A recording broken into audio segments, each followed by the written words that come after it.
Well, we have a Fox News alert for you now. Breaking news from the White House. Spokesman Robert Gibbs now saying he believes a deal on extending the Bush tax cuts is still possible and likely by the end of the year. But what if some of those tax cuts that are really specifically for those in the upper income bracket, the top 2%, are replaced by targeted tax breaks for businesses? That's a proposal from Virginia Senator Mark Warner. He's a Democrat and member of the Budget and Commerce Committee. He's also our next guest to tell us a little bit more about this as we're working towards a compromise. So, Senator, tell us a little bit more about your idea. Well, here's how it started. We all agree, Republicans and Democrats, that 98% of Americans are not going to see their taxes increase in any way. And we ought to recognize that actually both political parties have a point. The Democrats have a point that adding $700 billion to the deficit makes no sense.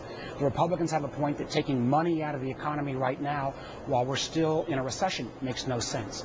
So my idea is, let's go ahead and let those tax cuts for the wealthiest expire, because if we simply do a 2-year punt, Congress has a tendency on these kind of issues to keep punting the can down the road, and that's not good for the deficit. But let's dollar for dollar replace that revenue with targeted business tax cuts, because one of the things that's not often reported is that out of this recession, one good piece of news is that private sector companies, larger companies in particular, are financially healthier today than they were in 2007. $2 trillion in cash on their balance sheets. So let's actually stimulate private sector stimulus, because the government's used its tools, low interest rates and government stimulus. We need to get private sector stimulus going, and I think targeted business tax cuts is the way to get that to happen. All right, Senator, let's work through a little of this. You're presenting to us a brand new idea we really haven't heard much about. So let's go through just some of those numbers. You said $700 billion. That's over a decade period. That's if over we a decade, kept the top 2% with the tax cuts. So you're saying, would you take over the next decade as well? Take those tax cuts and give it to businesses, or just a year? No, what I would say is the proposal that's being talked about is the potential compromise before my idea was a 2-year temporary extension. Right. That generates in revenue to the government approximately $65 billion. I'm saying let the tax breaks expire for the top 2%, because a temporary extension will have two problems. One will be Congress has a tendency of kicking these things down the road and not facing tough decisions, and they're not going to be easier to face in 2012 than today. And secondly, all the independent economists have said giving folks at the very top a tax break may not be the best bang for the dollar. Now, we've done some things. Let me finish. Let me explain my proposal. We're giving you plenty of time, so please go ahead. We're taking that $65 billion and saying let's not take it out of the economy, but let's give businesses those tax breaks so they can stimulate and create jobs in our economy. $2 trillion in cash sitting on the sidelines waiting to get nudged into the economy. And I've vetted this idea with a lot of business leaders, and there's no business leader that hasn't said to me, if I can make more money in my business, they don't mind going back to the personal tax rates they paid under President Clinton or President Bush 41 when the economy did pretty well. So we have done a few different things for the private sector throughout this financial crisis. We have offered TARP. We have offered the stimulus. We've offered the small business lending bills. We've given cash accessible to these businesses. Their balance sheets have grown. They are healthy. They are not hiring. So how do you think this is now going to translate? If you take some of those tax cuts and give them to businesses, why do you think that would be the key to get them back out there and hire again? You may not know, but I spent 20 years in business actually building companies. I was the co-founder of Nextel. I can read a balance sheet. Businesses make decisions about where and when to invest based upon their ability to predict, as well as what kind of incentives are put together. So my idea is not having Washington decide which of these tax breaks, which are the things that are best effective, but to challenge and ask the business community to say, what's the right solution set here? Maybe it's R&D tax credit, maybe it's a manufacturer investment tax credit, maybe it's additional relief to small businesses.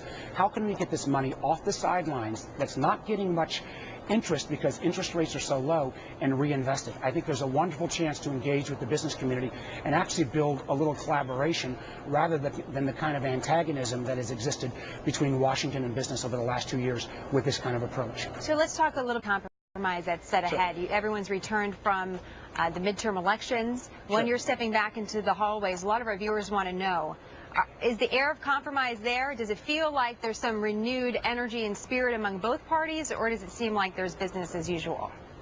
Well, I think, what the time will tell on that. Are we going to retreat to our corners and not get anything done. I think there were two messages that came out of this election. One was we've got to get our deficit under control, and two was they want to see both political parties actually work together. And this idea that I'm laying out, and I'm willing to change it or amend it if there's ways to improve upon it, takes the deficit reduction piece from the Democrats and the recognition that we shouldn't be taking money out of the economy right now when in a recession from the Republicans, and say, how can we get private sector stimulus going? Because let's face it, the government has used its tools. Traditionally, government uses low interest rates monetary policy, or they use government stimulus. Both of those bullets have been fired. Let's actually try to get where we ought to get the job creation coming from the private sector. And I've actually found, I've only been back a couple of days, but an awful lot of members say, hey, Warner, that may be a good idea. Let me hear more about it. So I'm cautiously optimistic that there may be members on both sides that will respond favorably to this approach or another approach. And just a final thought on that. We've seen a suggestion come from a variety of different debt panels, but this one coming today about overhauling the entire tax policy, the entire tax system of the United States. You're talking about, you know, different fixes, kicking things down the road, and that's been a point that's been brought up to us by both sides. Do you feel that that's what we need, a complete overhaul of the tax system versus some of these temporary fixes?